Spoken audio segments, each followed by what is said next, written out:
Welcome to All Things Breastfeeding. My name is Jessica. I'm an IBCLC at the Breastfeeding Center of Ann Arbor. And we have another parent interview today. We have Sarah here. So, Sarah, do you want to first introduce yourself? Yeah, sure.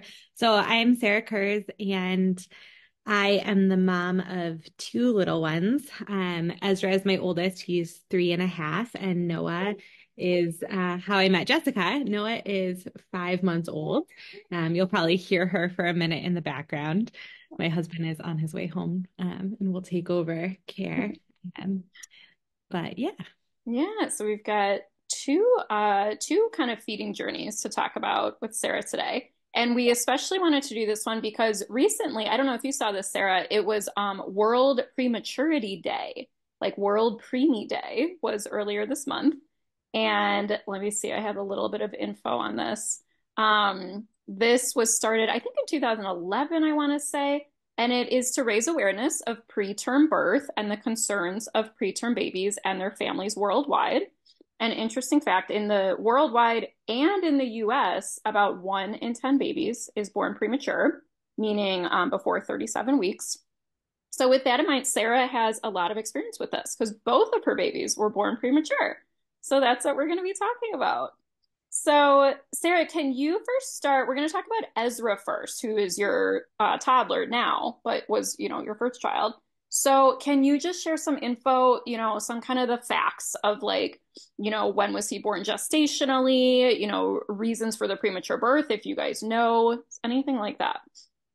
Yeah, so I was an infectious diseases fellow and it was 2020. Mhm. And I had asked my OB as we were thinking about getting pregnant, like, is this a stupid thing to do? Because we're in the middle of a pandemic and I'm going to be taking care of these patients. And she said, it's June. Had you asked me in March, maybe I would have said not a good idea, but I think it should be fine. And then I was a pregnant first year ID fellow in a global pandemic. And everything was going fine. Huh. And then all of a sudden, out of nowhere, I woke up after 12 days of working straight and my water broke. And so I was 27 weeks pregnant at that point. And so I went straight to the hospital. Didn't remember anything from medical school about like now what happens. But their goal is to keep you pregnant as long as possible up to 34 weeks. And so we kind of prepared for possible like, you know, up to 7 weeks in the hospital. And I made it 11 days. And then Ezra ended up coming. I started bleeding. And so he came at 29 weeks and 1 day. He was born.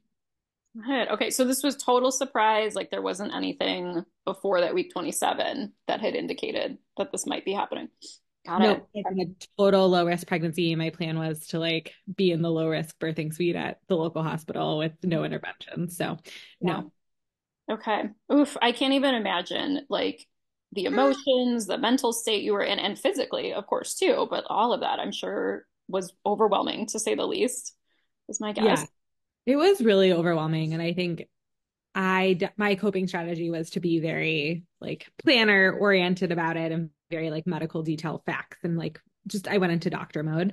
And I think it took a little while to really have any of the feelings. Mhm. Really probably after he was born, I think for those 11 days, it was just very like, okay, like we'll be here for 7 weeks and like we'll make this room cozy and we'll like figure it out.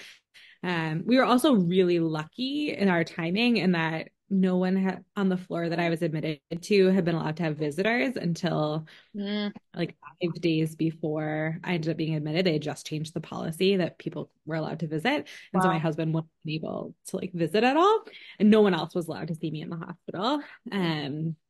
But I was also, again, really lucky in that I work in that hospital. And so I had a lot of friends who were able to come spend time just because they were there for work. And Mm, so we felt I think we spent a lot of time feeling really lucky during that time frame and then later felt a little bit more of the grief and the anger and the concern all came kind of during NICU time after he yeah. was actually born. Yeah, that makes sense. Which actually that's what I was just gonna ask is so after he was born, yeah, can you kind of summarize, what that was like in terms of what he needed, how that went?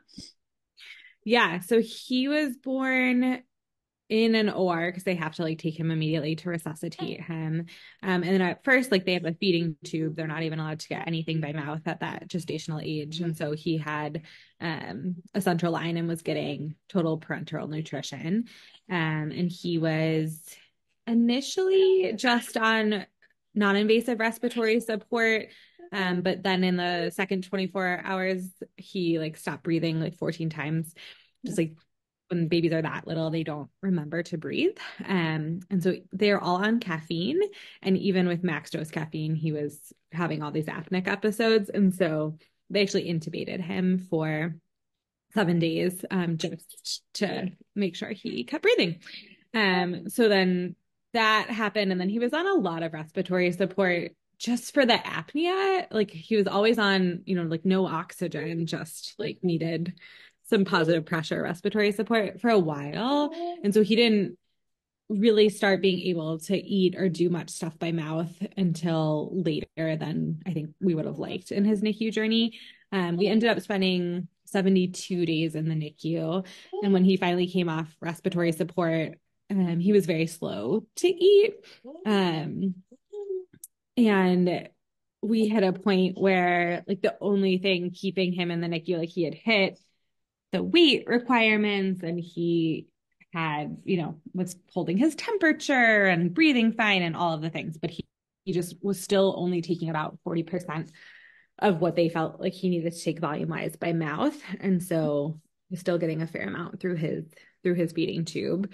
And so we hit a point where they were like, usually we don't send people home with nasogastric feeding tubes, but you're a physician, if you're comfortable with it, like we can talk about it. And so Jeffrey and I both learned to place them because they're pretty easy for a baby to knock out of their nose.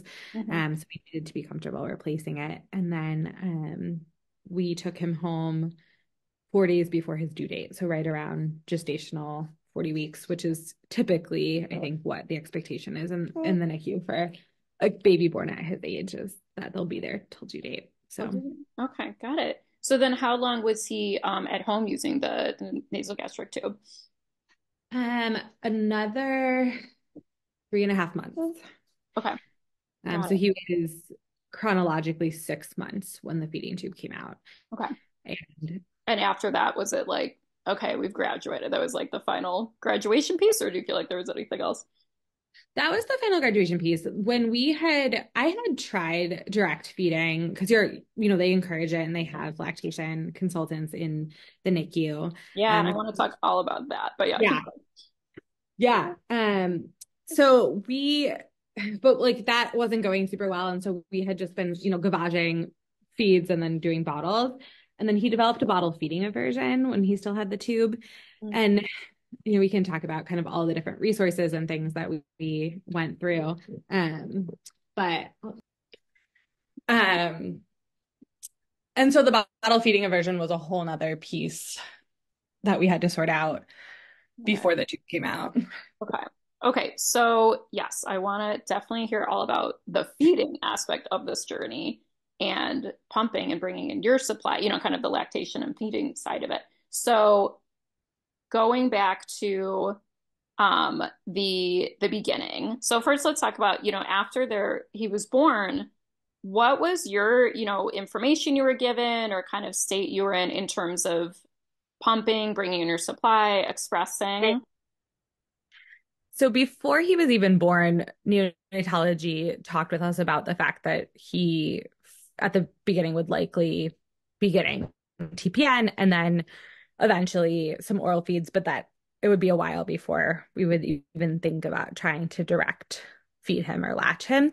And And so sorry, just to lactation, make sure to clarify, so they TPN, so they were specifically talking about this will be tube fed at first, like that's what to expect initially. Is that right? yeah, even so TPN is through an IV, so it's intravenous feeding. So Got like it. Okay. like they're like he won't even really be allowed to have your breast milk at the very beginning if he's 27 to 30 weeks kind of thing. Mhm. Uh, and so I met with lactation and they talked about how to like try to establish supply because the goal was obviously going to be eventually to have breast milk for him. And so they said, you need to be on the pump within 30 minutes of delivery. And when when like delivery seems like it's actually happening, really make sure that your nurse reaches out to us and we can come help support, but make sure there's a pump in the room and like make sure everyone knows like this is what has to happen. Um, and we'll come help support that. And so in a situation that was totally out of my control, it felt like the one thing that like I had any control over trying to make happen Mm, was like, pump. okay. So yeah, so how did that go? Yeah, even like the first day or two, do you feel like that's what happened? It was like start pumping immediately and see that output Yeah. right Yeah, he was born at like 9 in the morning, and so everyone kind of showed up and helped. It was like a well-staffed time of day to have a baby. there. Uh, and so I remember the lactation consultant coming in, and I think my first hands-free pumping bra was like the weird tube thing that they give you to hold the monitors in place. They just like cut holes in it and like stick pump parts in it, and Got it. uh, so I immediately was pumping and getting a little bit of colostrum pretty early. And um, you were able to take it to the NICU, even just like the tiny drops, and they would like swab his mouth with the colostrum as just to like somewhat comfort, somewhat, introduction, somewhat here are good antibodies. Hmm. Um, and so that felt like something I could do for him, which was really helpful because I never held him right after he was born. Like they took him immediately. So he was never on my chest, and I never, for hours, I didn't get to see him or hold him. They had to go get him settled in the NICU before we were allowed to come see him. Hmm. And so it was really helpful to have something to do that felt like caring for him and providing for him. Yeah, got it. How do you remember how frequently you were pumping? And I don't know if you're doing any hand expression during that time too, but anyways, how frequently you were expressing? I was pumping probably every like 2 to 3 hours. I was definitely like they're like you have to pump 8 times a day at the Okay. beginning. I was definitely doing that. I don't think I was hand expressing that early. Later, as I worked on supply stuff, I was hand expressing like after I'd pump. Um, but very quickly, supply was not my problem. Oversupply was actually more my problem. Yeah. And I think partly because I had, the Medela Symphony hospital grade pump was considered medically necessary while he was in the NICU. And so insurance covered me renting that. Hmm. And so I had a hospital grade pump at home. And then obviously, like in the NICU, they had the Medela Symphony as well. And so I just like, and I like, they'd given me one job to do. And so I did it. And Yeah. so pretty quickly, I backed down to like pumping 6 times a day instead of 8. And that was then true for a long Yeah. chunk of And you were pumping. getting enough and more than enough, really, even at that. Yeah. Got it. Yeah, I was getting like more than a liter a day, and Yeah. he wasn't eating basically at all. So they were Yeah. freezing all of it. Yeah. Um, but Okay. you'd bring it into the NICU and they would freeze it for you, which was nice. Hmm. Yeah. Manage Okay. all of it. Yeah. And going back to, what you said about, early on, it was a little while before you could hold him, and then he's in the NICU, and I'm sure it was limited, right, to at least to some extent of how much you were with him and holding him. And I feel like I hear that a lot, that feeling of like, well, the milk supply and the pumping, like that I can do. Like that gives me this like here's so can you talk a little bit more about that, or looking back, do you have any thoughts about that at this point? Yeah, I mean, I think I've done a lot of processing of our whole pregnancy and NICU journey, and then got to the point where we ever thought we could maybe have another baby. And the thing that I still get so emotional about if I like see it in a movie or anything is that moment of delivery where they like put a baby on your chest. Mm, And that was such a loss for me, I think, of not having that moment with Ezra and not being able to just like have that physical contact and care for him so early. Um, we were lucky in that he was fairly stable throughout his whole NICU time. And I think there was only one day of his whole 72 NICU day stay where I couldn't hold him. And so I definitely got to have a fair amount of physical contact with him, and they were very encouraging of that. they call it kangaroo care in the Mhm. NICU. And so like the skin to skin of, so there's so many pictures of this tiny like 3 pound baby like in my shirt. Yeah. And so I did get a lot of time holding him, and I spent pretty much my whole awake daytime in the NICU, just like holding him as much as possible. But then even just the like you come home at night and you leave your baby, it's very strange. I think it felt just like really bizarre that I would be home and our baby was not there. Mhm. That was a really, and especially now having had a more normal experience, like looking back on it, it's just like I can't believe we like left our child in the hospital every night and like went home. Yeah, And just that thing you have to do, but it doesn't feel emotionally like right. Like you're whether it's hormones or whatever, but like, you just your heart knows like this doesn't feel right. yeah, doesn't feel right. And I think looking back on the experience of how long it took for me to be able to see him and hold him, and having then, and as we'll get to with Noah's journey, had time to like think I was having another premature baby and talk with the healthcare providers about what that delivery could look like. I don't know if it was COVID or the specific institution, or I just didn't know any better, but I think I could have advocated for a very different experience. Hmm. Um, and so there's part of me looking back on it that's just like, why didn't I fight harder to be able to hold him or to be able to be with him faster? And I think like that is still the thing that like gives me a pit in my stomach, is thinking about those hours right after he was born where I was like alone in a labor and delivery room by myself. Oh gosh, like literally by yourself? Yes. Actually, Wow. like pretty much immediately after they let Jeffrey go to the NICU with him and just see him briefly, because they're like, mom should come later when we have things settled. And we were actually only allowed to go in one at a time for the first couple of weeks because of COVID visiting Mm-hmm. policies. Um, and the NICU at the hospital in Philadelphia where we were at was an open bay. And so like you don't have any privacy. It's just like cribs in a row. Hmm.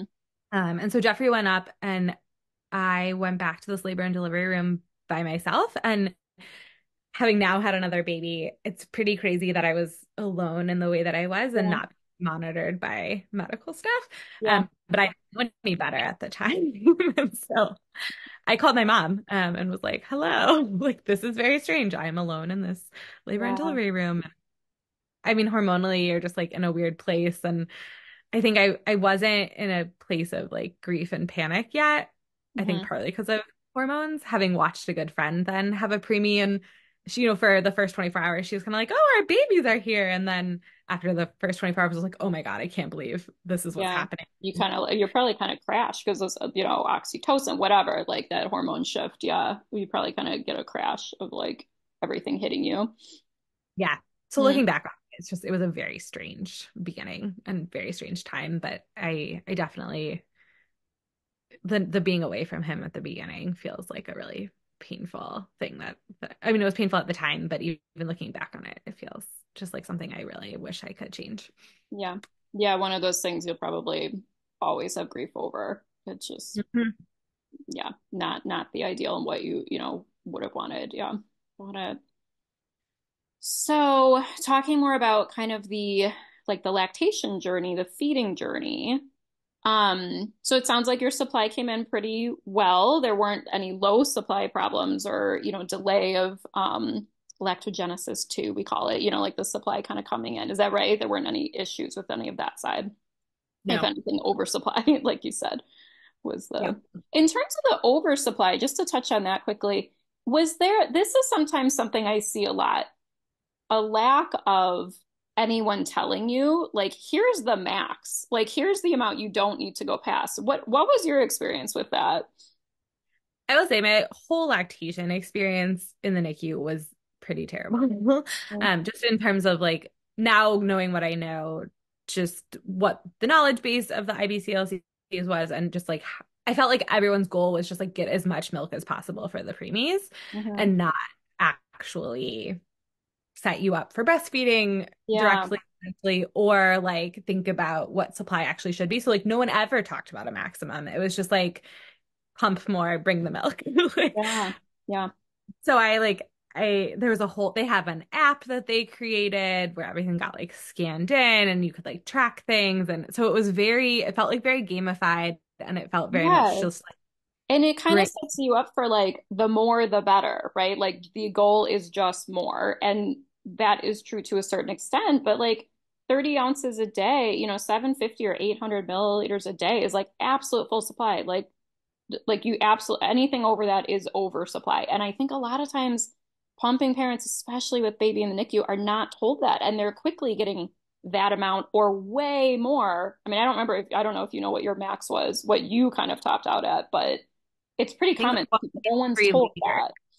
Say that again. I think 1.3 liters, like Yeah, for a good chunk of time, like I was definitely over a liter. Like anything below a liter was like, oh no, what's happening?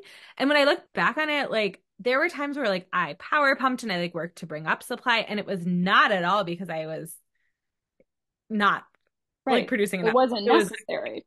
it wasn't necessary. I like made myself stay in oversupply basically the whole time because I just didn't know any better. And it Right. had felt very much like more is better.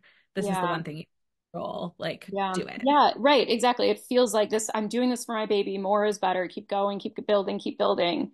And then we get these issues with oversupply, that come with people not understanding like what the maximum is. So yeah, I see that a lot. So again, just, for people listening, general like a baby, throughout their infancy, like the max they will ever take is about 30 ounces a day.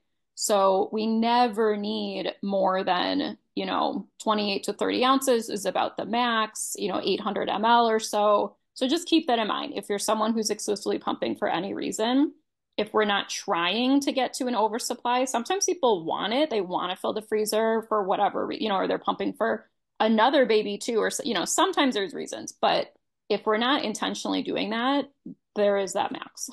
So I just want to highlight that. Okay, so that, and then did you have, Sarah, like, plugged ducts or mastitis or any, of these issues that come with oversupply? Were you dealing with that because of this or no? I definitely had plug ducts pretty routinely. I got like the massager and I would, do warm showers and compresses. And one of my friends who had um my friend Anna, who I know has been on this podcast also and is the reason I even knew about the Arbor Breastfeeding Center, um, had twins and had had lots of issues with mastitis. And so she sent me like the videos of the different like lymph massages and things. So I did all of those things. I was lucky in that I never had mastitis, but I did routinely have clogged ducts. Yeah, issues. Yeah. And just a little plug that now we know that cold generally helps more than warmth. So just throwing that out there. That might have been different even than when this was, with Ezra. Um, but yeah, just throwing that out. Okay, so then in terms of can you kind of talk us through the highlights of the transition of him going from, completely IV through tube fed, through bottles, through, kind of talk through that transition. And I honestly I don't know, so please share with me and the audience what his breastfeeding experience was, if at all, kind of how that went too. Yeah. So, and I'll try to remember back all the details. I think he got straight IV feeds with colostrum swabs probably for about a week or so. And then they took out the central line and he had the feeding tube and would start to get like trickle feeds probably within the first handful of days to make sure his gut could handle it, and then started getting more volume. And they do the volume of feeds based on like weight and calorie requirements. They also do make you fortify all of the breast milk with an amount of formula so that it's higher caloric density. And that was true even once we came home. Although I will say, like, there's really no data to support how long they encourage you to do it. I Um, agree. Yeah. Yep. and like there's no testing of your actual breast milk. So like who knows really like what Yep. density they're getting. Um, so he was getting fortified breast milk through the tube probably within the first, week or so. Um, and then they would calculate kind of his volumes and keep increasing from there every day. And I will say, like, growth was never his problem. Like, he kept coming off his growth curve and they kept, like changing around his volumes or the fortification. He grew really, really well, which was a blessing throughout the whole thing.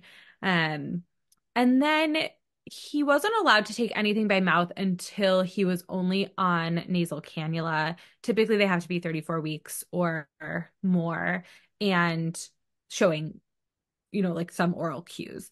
And so I think we hit that point probably when he was gestationally like 36 weeks is when he ended up on nasal cannula, so enough or low enough respiratory support that he could even start trying to take things by mouth. And so it was right around my birthday, in April, and he had been born. Yeah, so he must have been like 36 weeks, where he was allowed to start trying to take bottles. And so then they would kind of fill a bottle with whatever his required milliliters were for that feed. And again, like even saying that, they have such a clear, it's all math. It's like this baby needs to eat this much at this time interval. And especially as we got further in our feeding journey, I realized like how unnatural and messed up that whole approach is. And so we would, put that amount of milliliters in the bottle and then offer it to him and try and get him to take as much as possible. And then whatever was left would go through the tube. And Right. that was kind of like true. And at first, you try one bottle feeding a day because then he'd get tired. Sometimes you would be allowed to try a couple feeds depending on how they went. And eventually the goal was to try to feed every single feed, at least at the beginning orally to see how much he could take.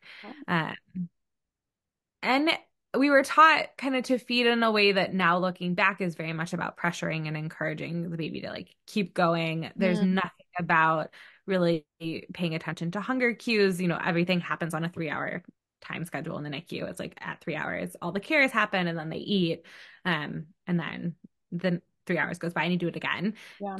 Regardless of whether a baby seems hungry or not. And again, it's just like math calculation of what each Yeah. feed is. And my guess is you're going to talk about this, but I feel like that makes it hard to transition to then when you're home and then when you're, not in that super, what do I want to say? Like super controlled, I guess, environment, when you're more at home and in like natural environment, that transition, I think, can be hard for the babies, but especially hard for the parents to sort of let go and be okay, without that level of control and kind of trust their feeding cues instead of the clock and the numbers and the, volumes measured and everything. Was that your experience, like going through that transition, or how was that?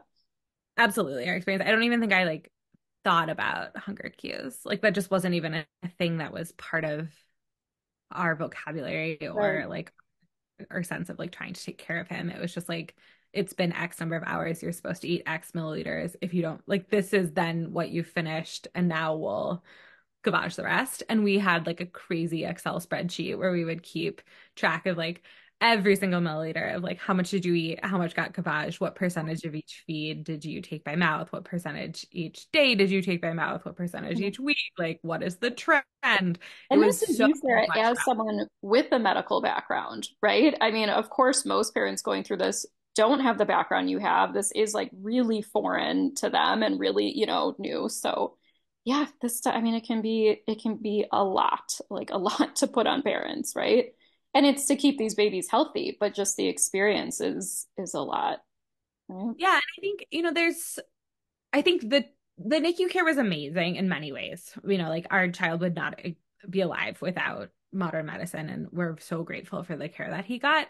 But I think the transition out of the NICU, and I think this is true at all levels of life with ICU care, but the Mm, transition out when you no longer need this intensive life supportive care, we don't do a good job at educating or handing off. And I mean, like, for example, he came home with a feeding tube. They said, you need to call the top feeding clinic to get him in. We can't make this appointment for you. So like call when you get home. We got discharged on a Friday in May, mid-May. I called on Monday. They said, okay, our first appointment is in November. oof, my Said, God. okay, like who's supposed to be managing this feeding tube for this tiny baby that I'm like home with? And so there wasn't a real plan. There wasn't a real transition around the feeding at all. And that was our big struggle. That's what had kept us in the NICU. And so it felt really hard to transition out. Um, and we were just so in NICU mentality still in terms of Yeah, like yeah. And births. was the goal at that point transitioning him off from needing the feeding tube and fully feeding via bottles? Like, was that the goal? Was at breast stuff like part of the equation at all at that point? It had been. I had made it very clear to lactation that I was interested in direct breastfeeding. And so when we started introducing bottles, they would also let him try latching at the breast. Yeah. And so they would come, typically they would do that before a bottle feed. And so we'd start like at the 3 hour mark when he's supposed to be eating, they would come Mm. and they would try to help support latching him. And we would, do a weighted, we just, did weighted feeds eventually. And I will say, like, I don't think he ever latched for more than like a couple minutes, and I think he at most took like 6 milliliters one Yeah. time. Yeah. I'm like he really never seemed to get the hang of it. And I didn't feel like there was a lot of tools or strategies. It was just like, okay, we'll come back tomorrow and like try this again. Hmm. It Okay. just never, I like don't know. Like, yeah, he was little, and like, yeah, he was tired out easily and all these things, but it wasn't clear like what the issue was.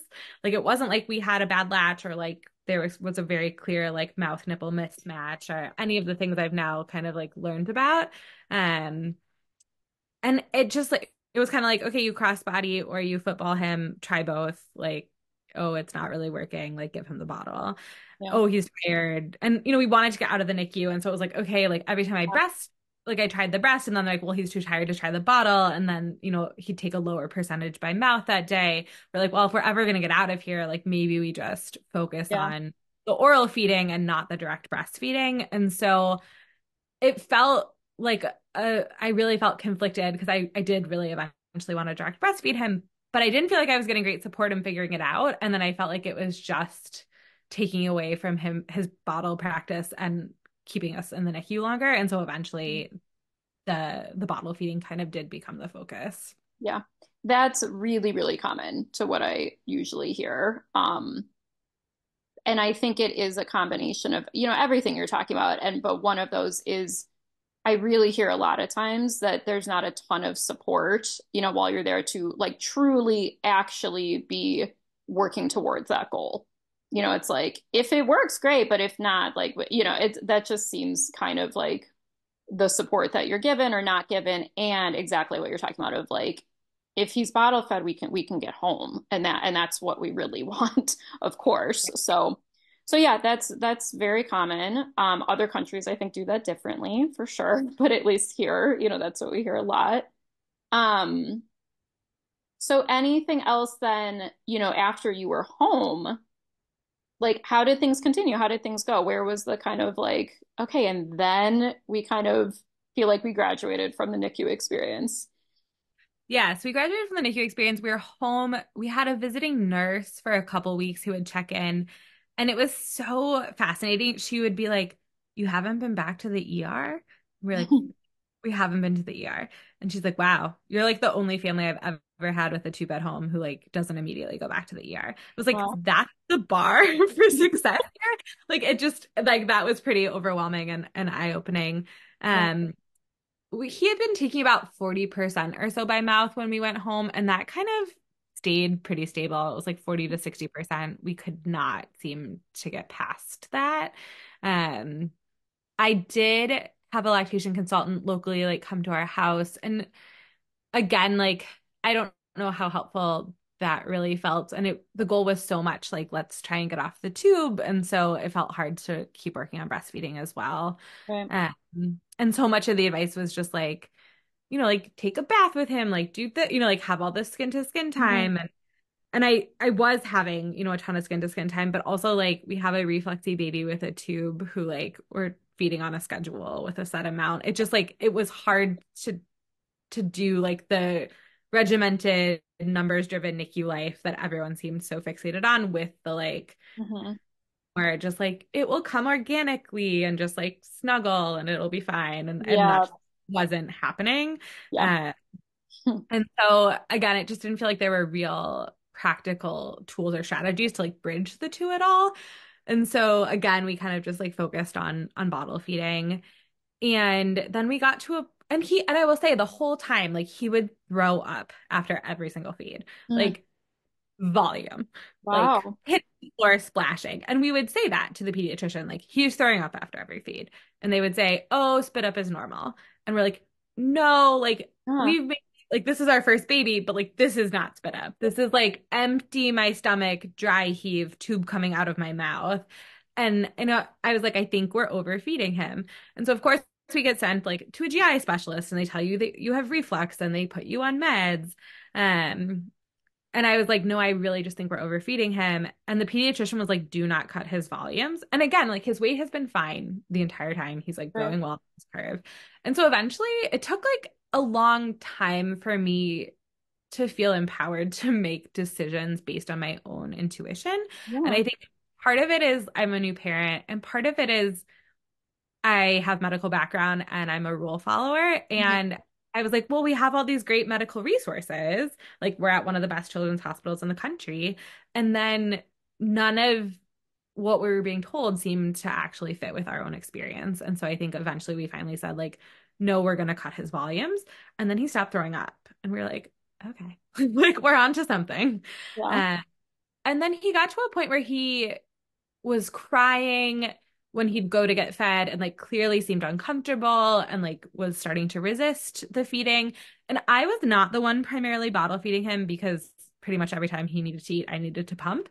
Mhm. And so I would, and this is another thing looking back, like I would go off to a room by myself and pump. And so it was this feeding was a very disconnected experience. It was not something where I felt like I was bonding with my baby or spending time with my baby or nurturing my baby. Like my husband was feeding him a bottle downstairs and like I'd be up in our bedroom pumping Yeah. by myself. Um, and so my husband started saying, like, I feel like, he's fighting the bottle a little bit. He seems upset. He seems uncomfortable. And he got to a point where he would like really kind of refuse to take a bottle. And we had no vocabulary for what was going on, like no sense of what was going on. And it was through, I think, a lot of frantic Googling that we figured out he had a bottle feeding aversion that we had probably like given him because we were giving him a set volume. We were not going based on feeding cues. You know, Mm. we were giving him too much. He was throwing up every single time. Like feeding was an unpleasant experience. Like he didn't want to do it. And we reached out to the feeding clinic at CHOP and said, he's not taking a bottle anymore. And they said, okay, he'll be tube dependent for a while. We were Yeah. like, what? Yeah. Like, what? Like, how do we actually resolve that? Yeah. What and why? And like, what is happening? And like, there was just no conversation around that at all. And like that had been true when we had gone to finally meet them after I had hammer called them to get off the cancellation list for forever. Is they're like, well, he'll just have a tube for a year. And I was like, but why? Like anatomically, like I just don't understand like why he has a tube. Like he's at this point, 40 whatever weeks and Yeah. I just don't get it. And they're like, well, it just happens with preemies. And I was like, okay. Mm. So through our like frantic Googling and feeling like the resources we had like weren't working, we found um a group like a medical group started by a nurse in Australia who wrote she wrote a book called Your Baby's Bottle Feeding Aversion. Um Okay. I'm finding Rowena Bennett. I was like, I'm blanking on her name. So Rowena Bennett is the woman and she has this book that everyone loves. And so we like, ordered this book, read it cover to cover like in a night. And it was just like it was the first time where it was like, yes, like everything you're saying makes so much sense. This is totally resonating with our experience. It was, Mm. in the US, we, overfeed our children, period. Um, we were so fixated on weight in a different way than I think a lot of countries are. And she talks about this specifically. And then she talks about, the babies who are really at risk for getting bottle feeding aversions are the, intrauterine growth restriction babies who are small at the beginning, or the premature babies who are small at the beginning. And everyone's so fixated on their eating and their weight. And then we were taught to feed in a way that was very pressuring and on a set schedule with a set amount, which is totally unnatural for what a baby actually needs. And then she talks about, you get told the baby has reflux and you get told you have a milk protein allergy, which Mm. things had happened. And I'd cut dairy out of my diet completely. And she was like, it's, you're force feeding a baby a set amount at set times. Like that doesn't make any sense. And I was like, oh yes, of course. Like, how did we not realize this? Yeah. Um, So what did you do after reading this book? What changed? so she has very clear, helpful, like practical things of like you get to offer and a baby gets to refuse. And you get to offer twice. And then if a baby is refused, you're done. And then you come back to it. And so we started instituting these things, and we ended up actually, because it felt complicated because we had the tube and he wasn't eating 100%, we didn't feel like we could just use the book as a guide. And so Mhm. they actually offer consultations. And so we did their tube wean consultation and actually like had someone who met with us and kind of guided us through everything. And she just asked, like, we met with her, I think at like 5 a.m. because she was in England and like we had to get up at like 5 to talk to her. We're like sitting in our bed and she's just like asking us like, have you tasted the breast milk? Have you tasted it fortified with this like terrible milk-free formula that you're now using? Like it tastes bad. Like, and she was just like asking such thoughtful questions that we just like no one had ever asked us. We had not thought about. And so we're like, okay, we're on the right track here.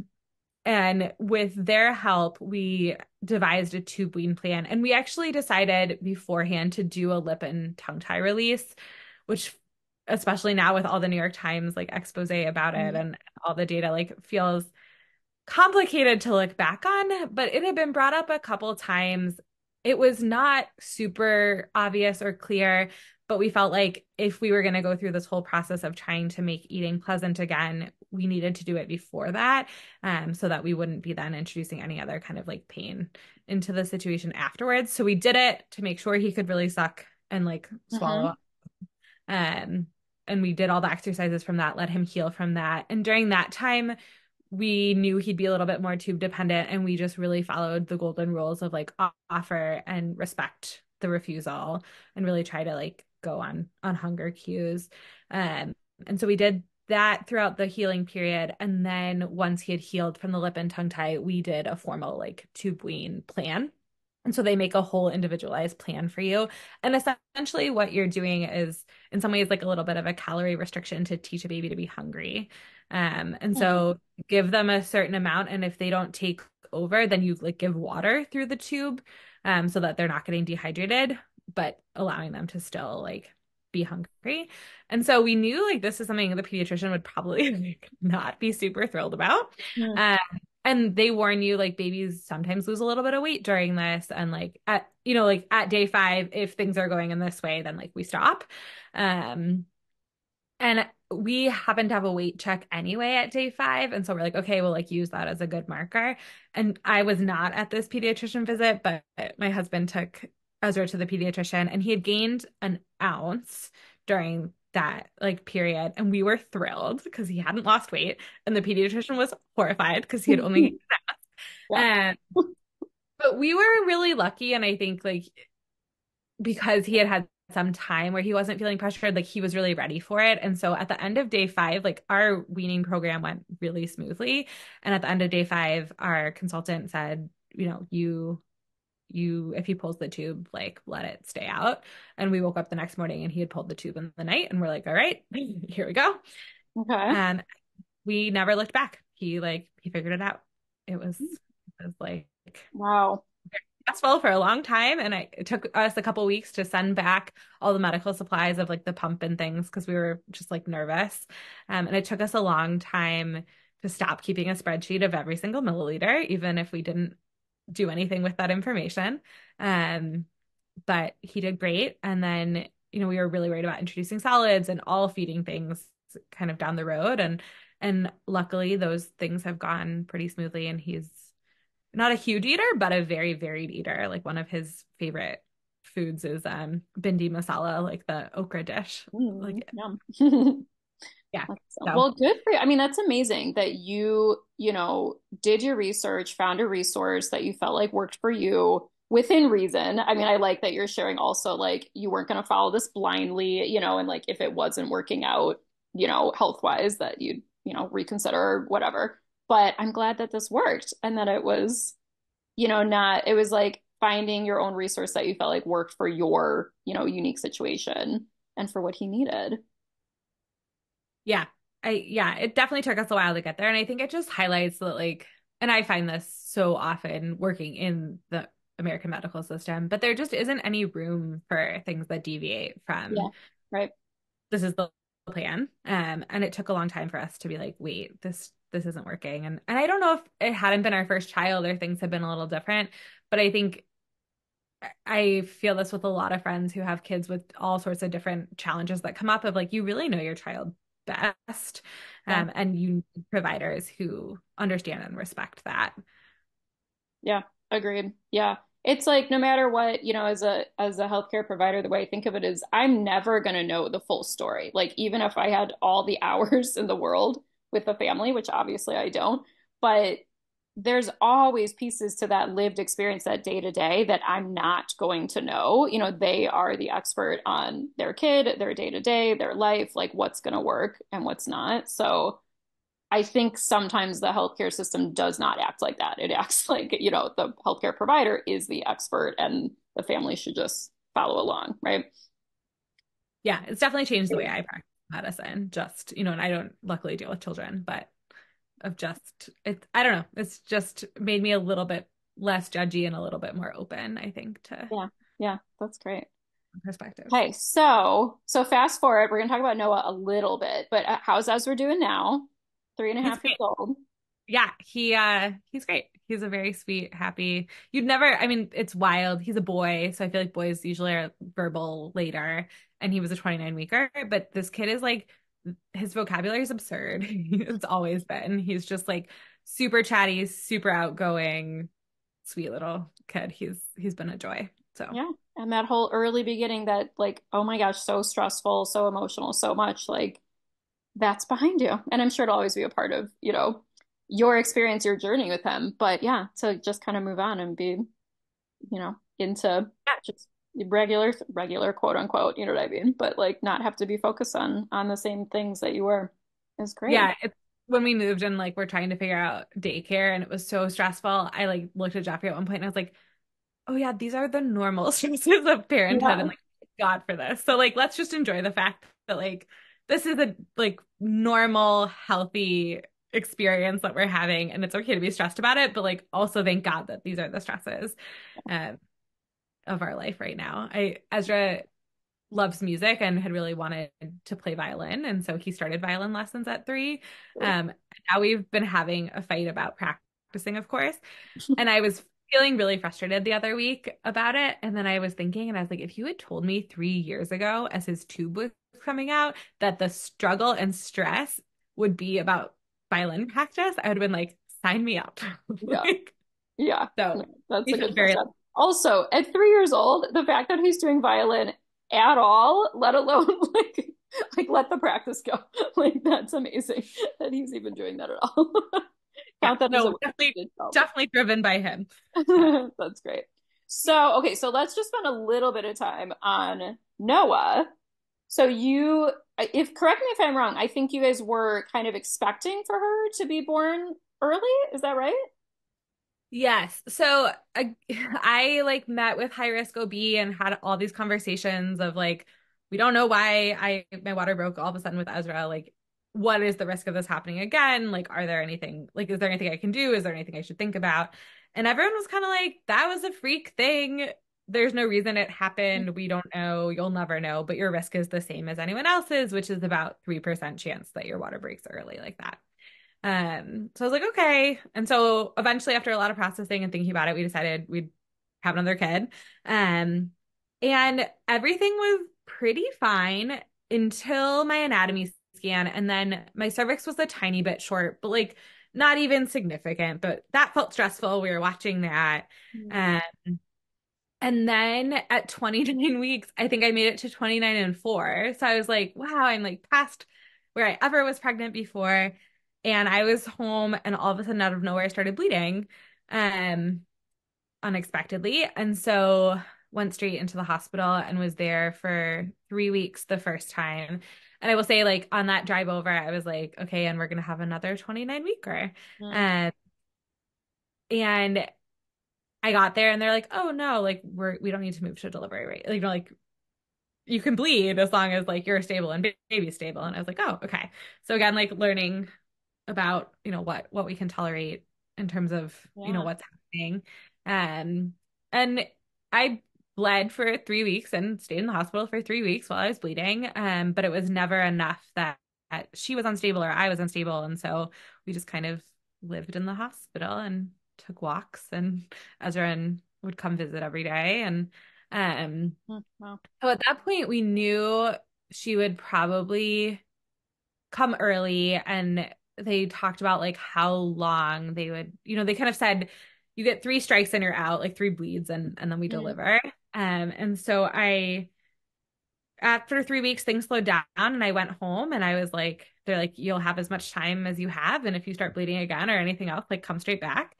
And I think I had one night at home. And then the second day, we were like, okay, everything feels a little bit more calm. And Jeffrey and I went out to like get tea.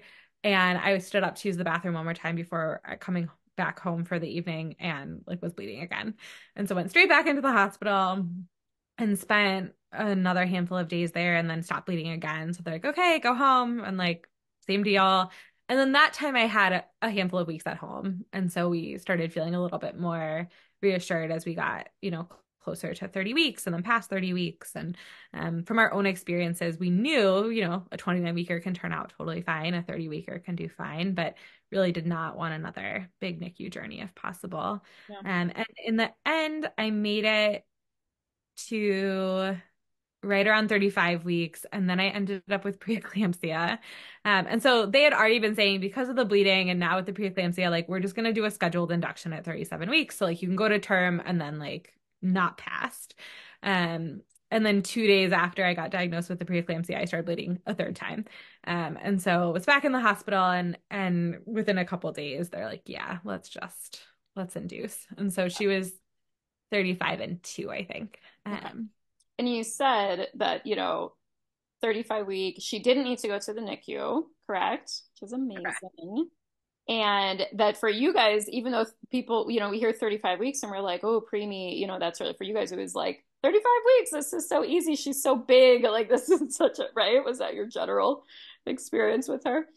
Yeah, it was such a different perspective. Like I had come in the third time and all the residents, overnight and the next morning were like, we're going to keep you pregnant to 37 weeks. Like you can do. And I was like, guys, like I think my body is done being pregnant. And like she's Yeah. 35 weeks. Like she was probably 5 pounds on our last growth scan. Like I think I don't know, like maybe that's not the goal.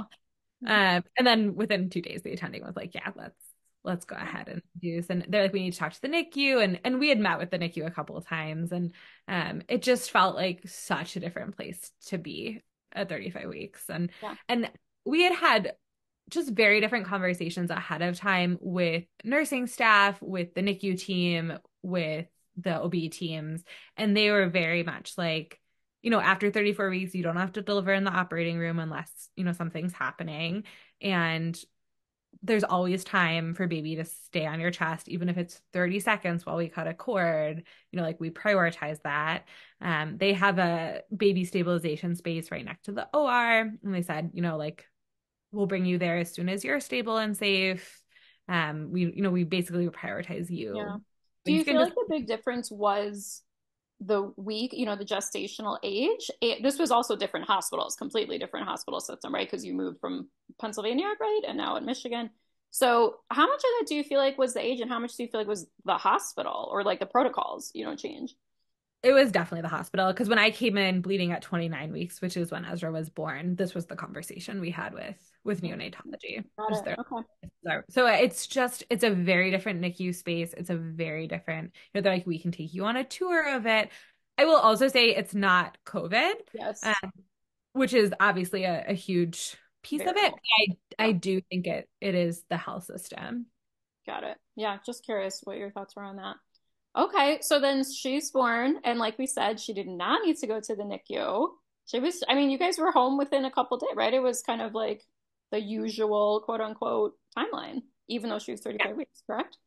Yeah, pretty standard. I mean, they were like, the NICU will be at the delivery, obviously, which actually did not happen because she came so fast. So NICU team was not actually there yet, but came, I think, soon after. And I don't remember, the decision points really, but I just was aware, like they put her on my chest and then they didn't take her off my chest. So I was like, okay, I think she's okay. Wow.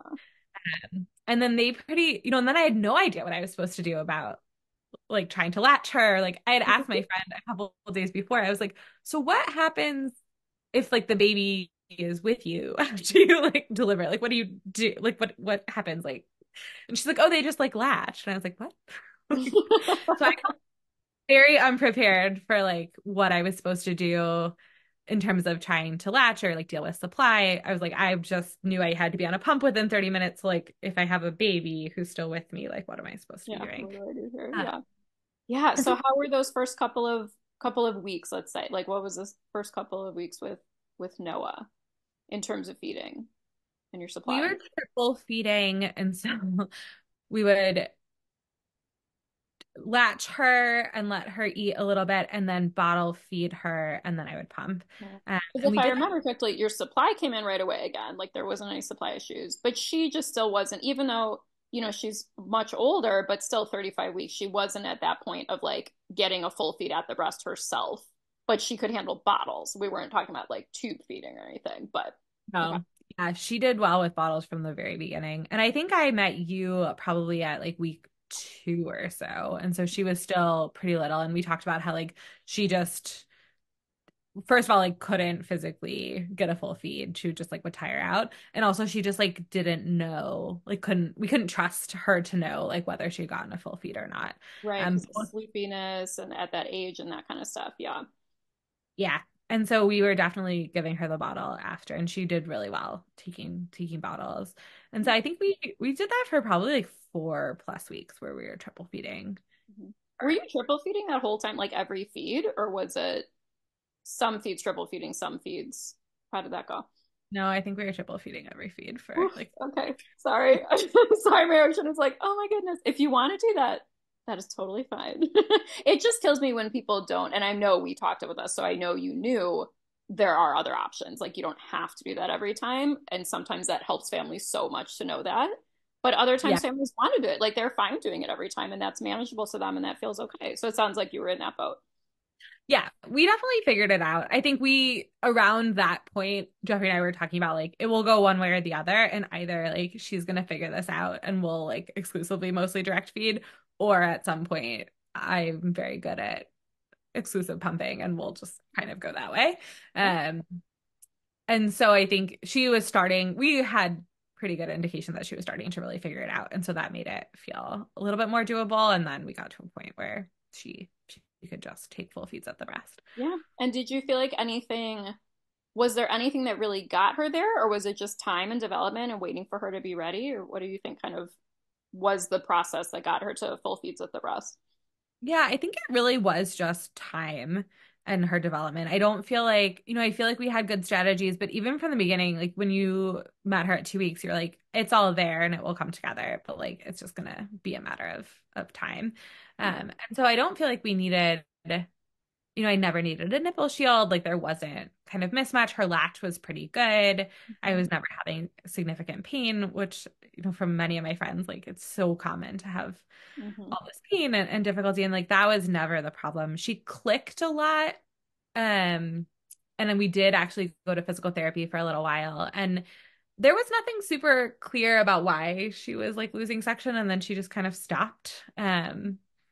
So I think a lot of it was just like time and development and being patient and just understanding that like it would probably work out. And if it didn't, I could survive pumping and it would Mhm. be. Yeah. Yeah, and especially, you'd seen this whole huge like progress journey with Ezra, but a lot of times when people, especially if it's their first baby, it's just hard, I think, for people to really have that perspective of like their abilities in week 1 and week 2 and week 3 is not it. Like it's going to continue to develop, especially when they're premature and they literally are not as mature, not as developed, in those ways as a full-term baby. But this is true of full-term babies too, sometimes that. So I think it's just hard, like our society or whatever doesn't really talk about it that much that way of like their abilities early on are not, that's just it. It's like this will continue to shift. Sometimes they need some intervention to help too, but that development is just such a big part of it. And I think, like you said, having that patience, having that like, let's see how this goes, usually that helps. Like just that helps give them the time, to improve. Right. Yeah.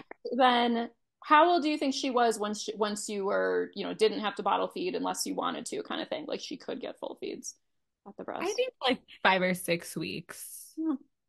Yeah. Yeah. So not crazy.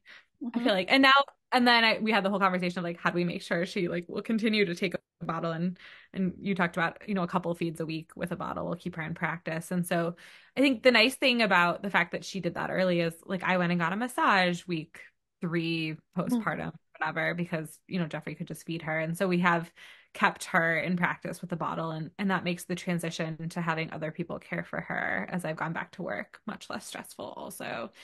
um, but also like I love direct breastfeeding. It's been such a like lovely and healing experience in many ways. And it's just like such a snuggly bonding experience for us, which is so different than my feeding experience with Ezra. And so I am trying to work from home and direct feed her as much as possible because while I can pump, I really, really fairly detest it and Yeah. brings back some unpleasant memories. So I've been trying to direct feed her as much as possible. Yeah.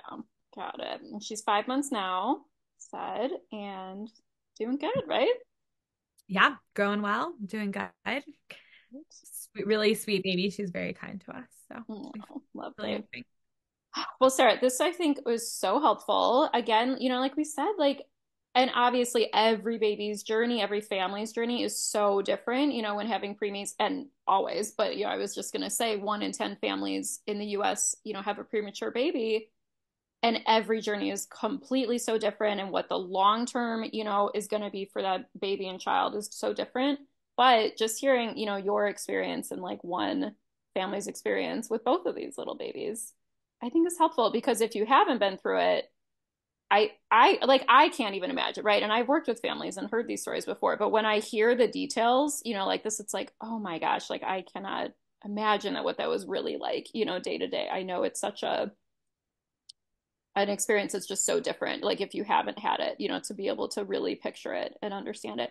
So what are any, thoughts you would have or anything you would share to kind of wrap up of like what do you feel like families of premature babies need or want, us to know, healthcare providers or just, people in society or family and friends? Like any thoughts you have along those lines?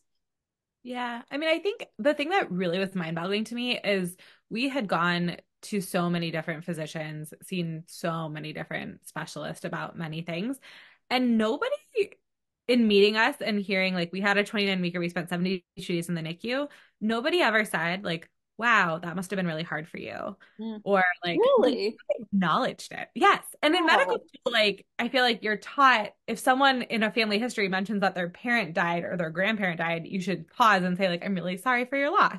And so it was just like wild to me that like there was Yeah. just no understanding or empathy that like we had been through a lot and we're feeling pretty beat up. What is And that? Even hearing you say that, I'm like, what? Like, how could that not be the initial, reaction that people have? it's Wow. the dentist and the feeding therapist who were like, wow. And I remember being like, oh yeah, no one else has had this reaction. Like that is crazy. Huh. Um, so I think just like important for people to understand that like while everyone's journey is so different, it is incredibly stressful and emotional to not Yes. have everything go the way you expect it to go. And so just to like make some space for that or acknowledge that. And people may not want to talk about it or, everyone has their own ways of coping and their own feelings about it. But I think really important to just acknowledge that it's a lot, and really challenging and just have some empathy for that. And then I think, for families who are going through all sorts of struggles with, feeding with preterm babies or non-preterm babies, just to remember that you know yourself and your child best. And while it's great to get lots of different input, if what you're hearing really isn't resonating and isn't working, like look elsewhere, like look for other support and other resources because like you deserve that and you know if something's not working. Yeah. And then I think also just give yourself so much grace. I think like it's it's hard to have things not go the way that you planned. I think I went through a lot of feeling like my body had failed and not carrying a pregnancy to term and then not figuring out breastfeeding. And so I think just being really kind to yourself and only really talking to people who are being kind to you, and shut out the rest of it. Yeah. Yeah, I think it's so great. And of course, I would understand or would assume that most people like talking to a mental health professional and kind of, getting help kind of processing through whether that's early on or later, right? Like when it's sort of like behind you, but still needing that, help to kind of process through. I know you've shared that, that was part of your journey and helped, it sounds like, as Yeah, well. for sure. I started seeing someone who was specifically like a birth trauma fertility pregnancy specialist. Um, at 6 months postpartum, and she said to me like, wow, you're coming to me early. She said a lot of people don't even realize they're having a hard time until they hit the year anniversary, and then they fall apart, and then they realize they need help. So I think there is so much of just like survival and managing the logistics and the realities during early time, and so figuring out how to make space to get the support and process when you're ready is so important. Yeah. Yeah. No, that's so interesting for her to say that. I mean, that isn't surprising to me. Like that makes sense to me. But yeah, it's kind of good to hear that and think about that. Got it. All right. Well, Sarah, thank you so much. This was lovely. Lovely to catch up and to hear all these details. I knew some of this, but a lot of it I didn't know. So great for me to hear too. So Yeah, thank you. thank you. Anything else you want to share, Sarah? Are we good? No, just really appreciate your time, and to anyone who's struggling on their journey, like you're definitely not alone. I think the other thing is finding other people who had premature babies was really a helpful support for us during the time. Um, just to realize like so much of that struggle is universal, and so much of parenting struggle in general is universal. So really finding community that feels supportive and loving, I think is really important. But thinking Wonderful. of you and sending good wishes. Yeah. All right. Well, thank you so much. And thank you to everybody for listening.